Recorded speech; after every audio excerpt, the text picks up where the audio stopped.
Vamos a responder las dos o tres preguntas muy puntuales. La primera, que el gobierno tiene mayorías en la Cámara, pero que no las tiene en el Senado.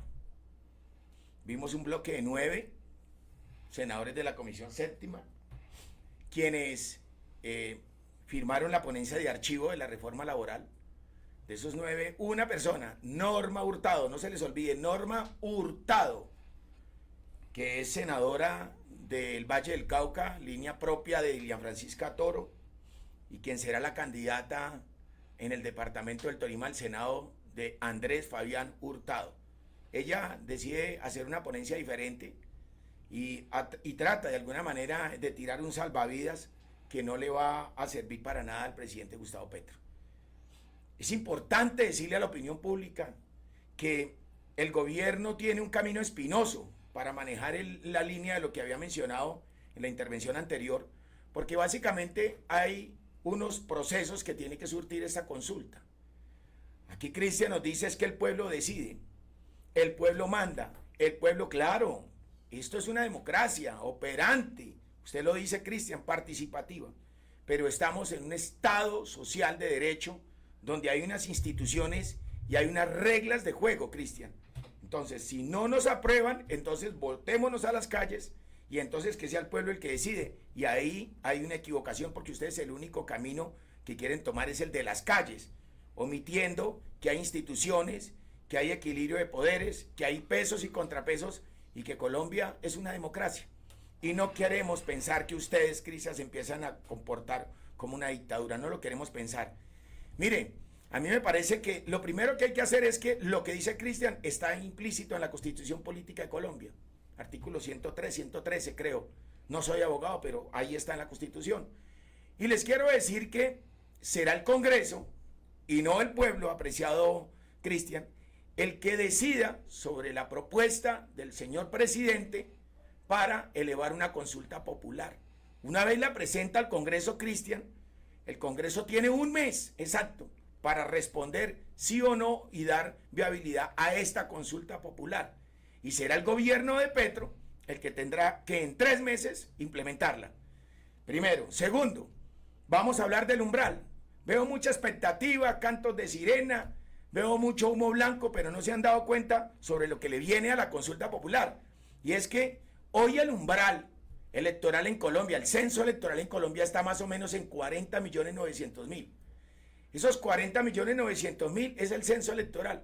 Y para que nosotros podamos empezar a hablar de que esto va a caminar muy bien, se necesitan las 3/5 partes de la votación. Significa que, en teoría, cada pregunta, mínimo 3, cada pregunta del señor Petro a los colombianos en esta consulta, tendría que tener más o menos 13.600.000 votos. 13.600.000. Cristian, le quiero contar. Usted que le gusta la democracia, dice acá, nos damos cuenta que a Petro le eligieron 11 millones. Cada pregunta tiene que tener más o menos 13.600.000 votos. Y para que cada pregunta tiene que tener esa votación. Y para que gane esa pregunta, tiene que tener mínimo 6.800.000 votos. Si la respuesta del sí no es de 6.800.000, sino de 7 o de 8, pero el umbral de la pregunta no supera o no logra pasar la barrera de los 13.600.000, desafortunadamente, entonces se cae. Ya pasó con la consulta anticorrupción. Daniel, si usted revisa un poco las estadísticas, en la consulta no logró el umbral porque se necesitaban 12 millones algo y obtuvo 11 millones y pico. Eso es importante que lo tenga en cuenta porque si vemos hoy la imagen de desfavorabilidad del presidente Petro es muy baja. Pero ya lo vimos en una experiencia, ustedes que hablan de democracia. Pero quiero recordarle a Cristian además que desafortunadamente el gobierno del cambio no tiene plata para nada, no tiene dinero para absolutamente nada. No hay plata para subsidiar los créditos del ICETEX, no hay plata para los estudiantes de Colombia, no hay dinero para echar a caminar la compra de tierras. Desafortunadamente en los programas sociales de Jóvenes en Acción, Familias en Acción, Mi Casa Ya, todos estos programas están completamente congelados porque el gobierno tiene un argumento de que no hay dinero. Pero mire Cristian, mire Daniel y mire a los que nos están viendo en estos momentos esta cifra. Esa consulta del señor Gustavo Petro puede superar lejos la barrera de los 500.000 millones de pesos. 500.000 millones de pesos. La pregunta es, ¿dónde entonces está la plata? Porque si no hay plata para los programas sociales y dice que no hay dinero, entonces otro de los que le digo yo el camino espinoso es, ¿de dónde va a sacar la plata Gustavo Petro? Entonces la respuesta es, sí hay plata. Sí hay plata, pero le voy a responder sobre las mayorías que tuvo el señor Gustavo Petro en Cámara. Si nosotros nos damos cuenta, usted que critica la política, si usted escuchó muy bien, apreciado Cristian, yo en ningún momento hablé en favor de nadie. Yo dije y critiqué el Congreso donde habían unos lagartos y unos politiqueros. Yo creo que Daniel, que está en mesa, se da cuenta que yo no dije lo contrario. Así que usted se contradice porque dice que yo digo algo, pero no me doy cuenta de la política. Le quiero contar algo. Ustedes que prometían el cambio y el gobierno de Gustavo Petro y usted que hace parte de la izquierda en Colombia, pues hombre, antes de ser presidente Gustavo Petro, tenían que tener claro a lo que se iban a enfrentar. Ustedes le prometieron al país un cambio y ese cambio no se dio. Ustedes criticaron a la clase política y los señalaron, como yo lo señalo, también de corruptos. Pero mira lo que está pasando hoy, Cristian. A ustedes les debería dar vergüenza tener un criminal como es el señor Armando Benedetti, que ha hecho ping-pong en ese gobierno que usted critica, el de Uribe, el de Juan Manuel Santos, y que hoy, como por arte de magia y por estrategia, está en el gobierno del cambio y es el ministro del Interior quien era el encargado de hacer los acuerdos con los congresistas que usted critica. Y en el momento en que nombran a Armando Benedetti, en 2 días se reunió con 40 congresistas y en una semana ya llevaba 100. Y le cuento que cantaron algo de forma anticipada, porque cantaron un gol y no se dieron cuenta que en la política también hay VAR y resulta que ese gol fue anulado, porque celebraban con bombos y platillos las mayorías en la Cámara, porque hubo lluvia de mermelada de esa que usted critica. Yo no puedo creer que hoy esos congresistas que están allá en la Cámara de Representantes votaron por convicción. Yo no puedo creer, porque ahí es donde empieza a aparecer la plata, y le advierto a Colombia que lo que viene es pavoroso y tenebroso, pero que va a ser muy fácil de ganar, porque nosotros el poder lo tenemos en las urnas. Entonces mira eso que critica Cristian de precisamente de los políticos. Armando Benedetti hoy lidera precisamente el proyecto del cambio, porque la incompetencia de Gustavo Petro le tocó poner en cabeza de su gobierno a Armando Benedetti, que usted es consciente además que Francia Márquez lo criticó, que Gustavo Bolívar lo criticó y que todos lo han criticado, pero contra viento y marea el señor Gustavo Petro sostiene a Armando Benedetti. Eso sí es peligroso. Lo que usted habla ahorita es historia patria y lo que yo le estoy hablando es realidad colombiana. Estoy hablándole en tiempo real de lo que está sucediendo en nuestro país. Bueno, sentimientos y las ganas. Y muchas veces las ganas le juegan malas pasadas. Por eso le pregunté en su intervención, ponemos presidente. Yo no he visto que el partido Unión Patriótica tenga presidente. Hicieron una coalición.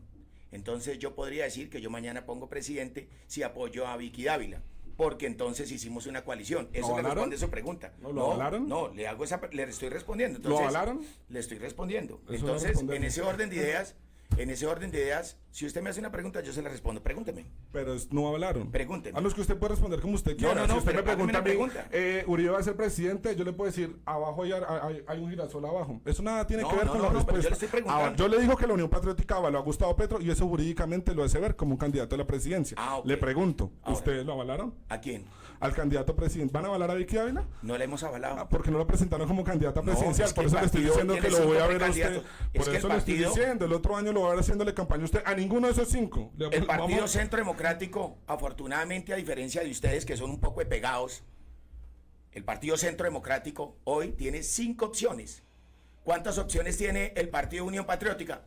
Lo que diga Petro. Nosotros tenemos 5 opciones, tenemos vuelo propio y tenemos capitán de vuelo. Entonces yo quiero responderle a Cristian que estamos andando el país con 5 precandidatos de lujo, que el partido saldrá uno. Y me gusta esa expectativa que pone sobre la mesa, porque desafortunadamente hoy dan por hecho que Gustavo Petro pone presidente. A mí me parece que hay 2 cosas importantes para resaltar en esta entrevista. La primera, que Cristian reconoce que el camino es espinoso, que la van a tener difícil y que dice que con 7 millones ellos ya pueden poner presidente. Es importante que revise las estadísticas, las gestiones del señor Gustavo Petro y que revise la probabilidad. Si algo revisa un poquito sobre la ley de la probabilidad, a ver qué probabilidad tiene en porcentaje de Petro de volver a ser presidente. Las cifras y los números no fallan.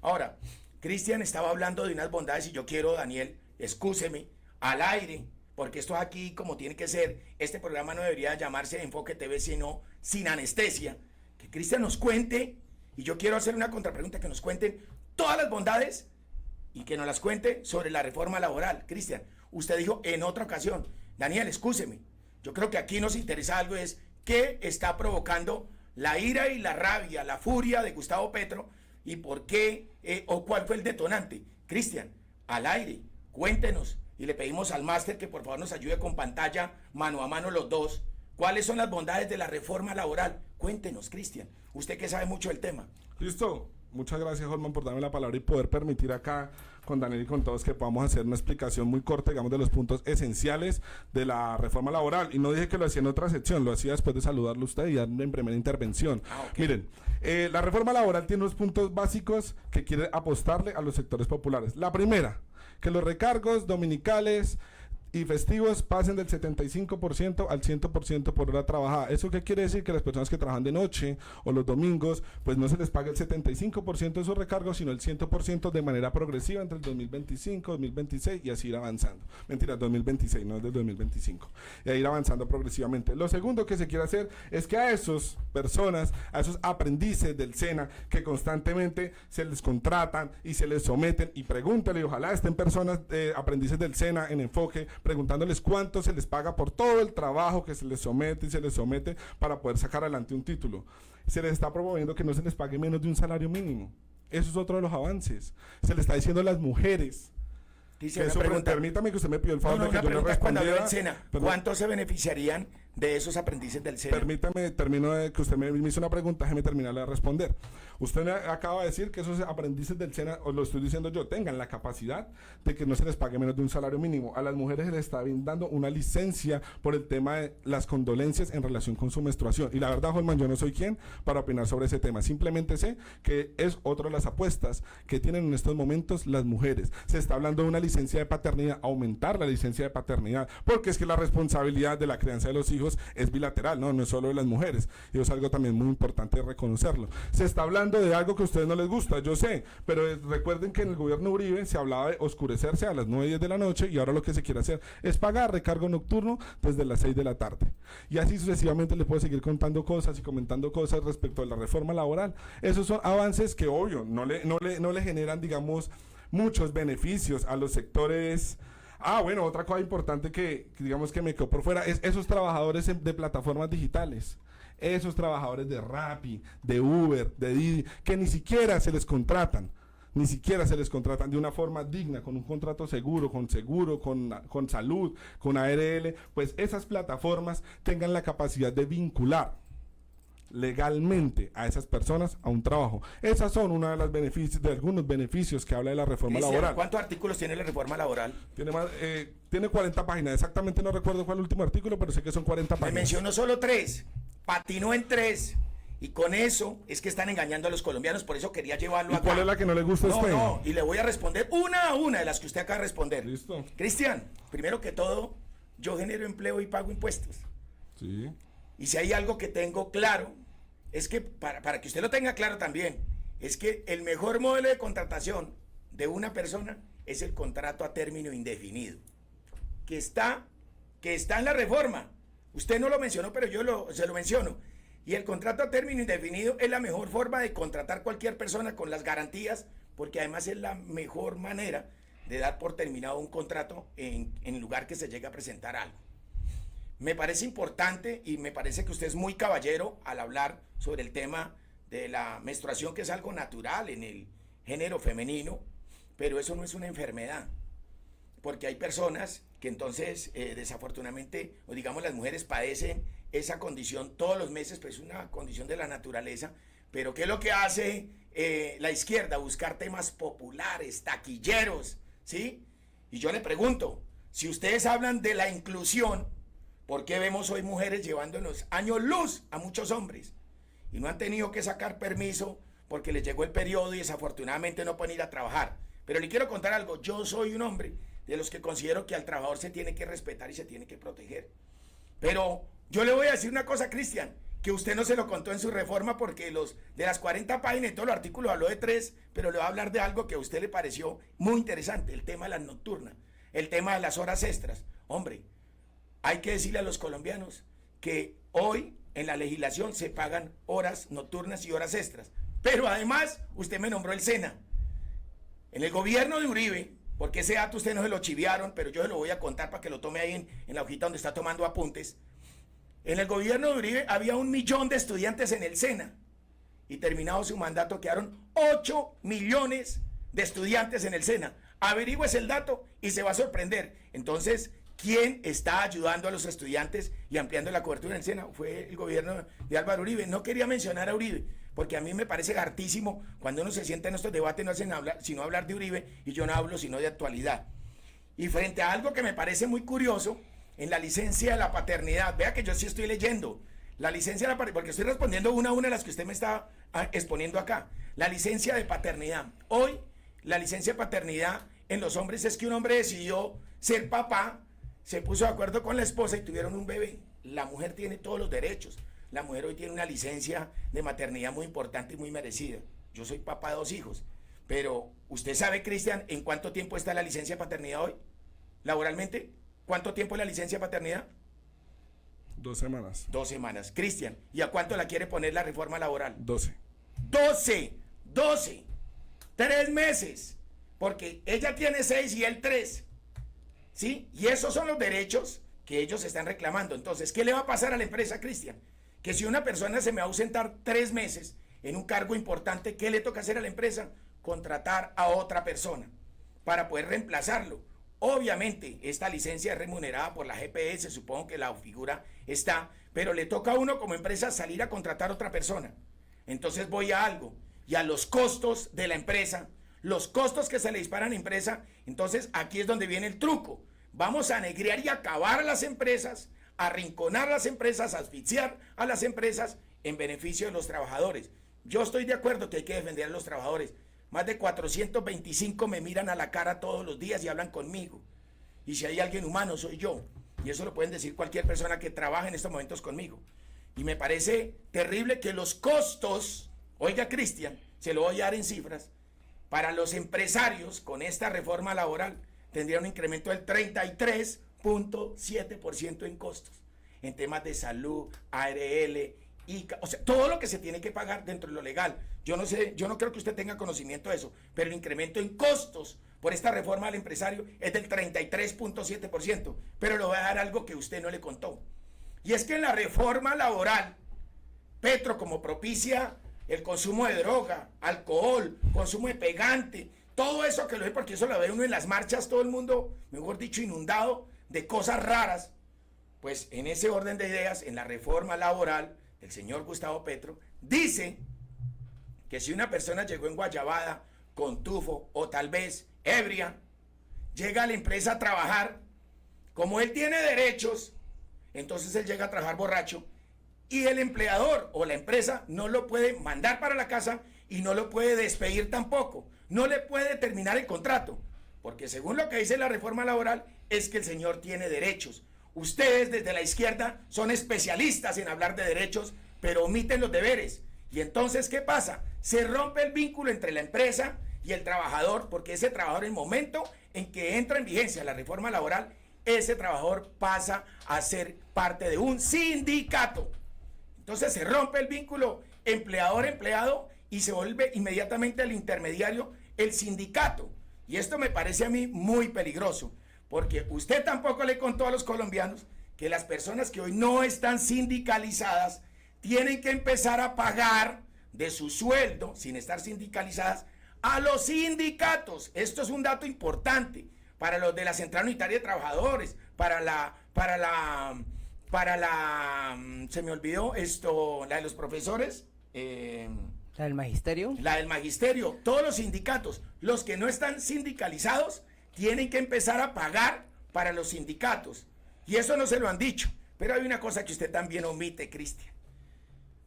La reforma laboral no soluciona en Colombia el problema del desempleo. Hoy, la reforma laboral a los únicos que beneficia son más o menos a los 6 millones de colombianos que hoy tienen empleo fijo. con garantías 6 millones. Y estamos hablando que Colombia tiene 52 millones de colombianos. Pero le quiero contar a Cristian que la informalidad sigue creciendo de forma vertiginosa. Y hoy la informalidad en Colombia está en el 14.5%.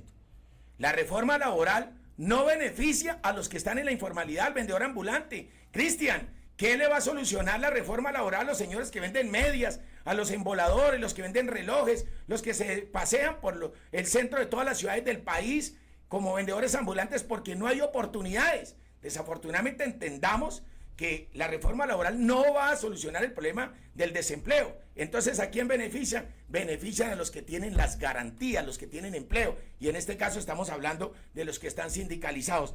Es muy preocupante que el gobierno de Gustavo Petro quiera imponer a la fuerza una reforma laboral que desafortunadamente, vista desde todos los ángulos, no beneficia a los colombianos. Por eso esos 8 valientes congresistas presentan la ponencia de archivo, porque esta es la realidad. ¿Qué hace entonces Petro con la reforma laboral? Les habla de, a ustedes se les van a pagar horas extras y a las mujeres porque les llega el periodo no van a ir a trabajar y entonces ahora en adelante se les va a pagar esto y a los del SENA van a tener estas garantías. Hombre, por Dios, no se necesita una reforma laboral. No se necesita, Cristian. Hay que decirle al país la verdad. No se necesita una reforma laboral porque el presidente por decreto puede hacerlo. Puede presentarle al Congreso, mire, necesito que me ayuden con estos 2, 3 punticos. Y el Congreso les aprueba las horas extras y le habilita lo del tema del periodo de las mujeres. Y eso lo puede solucionar. Pero lo que ustedes están haciendo es engañando al país, porque en la reforma implícito, en los artículos allá de fondo, en el grueso de la reforma, eso sí no se lo han contado los colombianos. Cristian Acosta, ¿qué Miren, piensa?